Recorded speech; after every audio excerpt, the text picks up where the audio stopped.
নমস্কার বন্ধুরা, আশা করি সবাই ভালো আছেন। আমিও ভালো আছি। আমি কয়েকদিন আগে শ্রীমঙ্গল বেড়ানি দিয়েছিলাম। আর শ্রীমঙ্গল বেড়ানি গিয়া আমি ই মন্দিরও গেছিলাম। আমার পিছনে যে আপনারা দেখার একটা বড় মন্দির, এটা হইলো শিব পার্বতীর মন্দির। আর এই জায়গাটা হইলো জেরিন চা বাগান, শ্রীমঙ্গল জেরিন চা বাগান। সবাই ইস্পানি নামে সবাই চিনয়।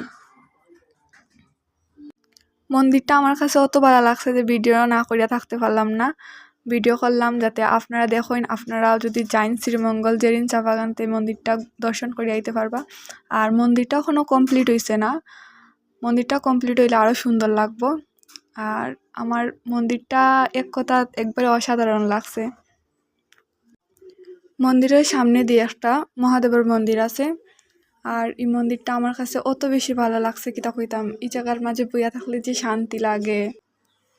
আশা করি আমার ভিডিওটা সবার ভালো লাগছে। আর ভালো লাগে থাকলে শেয়ার করবা। আর আমার ভিডিওটা ধৈর্য ধরিয়া দেখার লাগি সবাইরে অসংখ্য ধন্যবাদ। নমস্কার সবাইরে।